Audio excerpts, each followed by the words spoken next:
jump into the demos. First one I'll be taking myself, which is the new load document LWC. In previous versions of Revenova, if you needed to generate a document, you would come to the load in question and come to your Documents tab.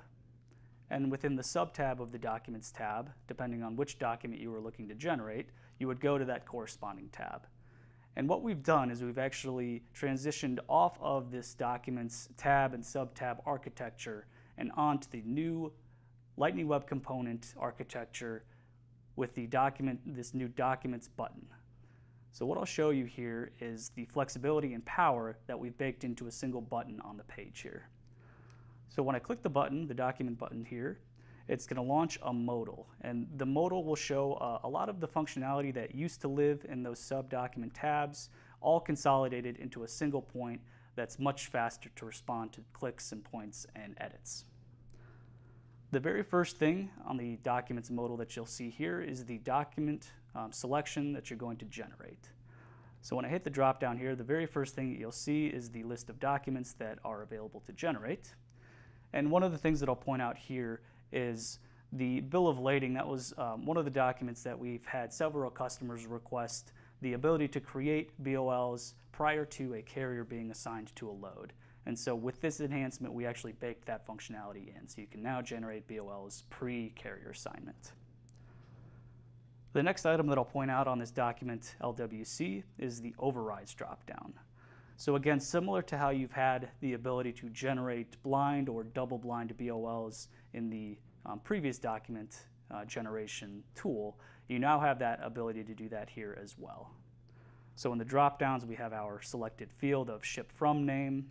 I've added a test from name as my value. And if I hit the save and preview button,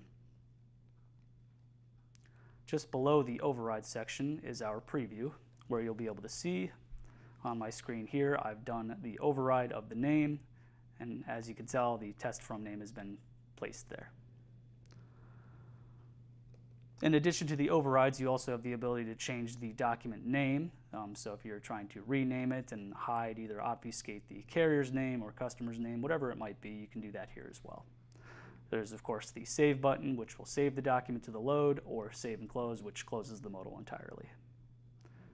If I minimize the preview screen, the next section on this widget is the Documents screen. And so what you'll notice here is we have several documents that have been attached to not only the load, but also the related objects to that load. So what we have is several load documents. I've already generated several BOLs and carrier rate and load confirmations. But what you also see here is the parent record of the customer quote and the customer quote document that's attached to that record. So this document LWC not only shows the load records, but also the customer quote records. So again, kind of consolidating all the document functionality into a single widget for quick and easy access. The last section of this new Documents LWC is the email section.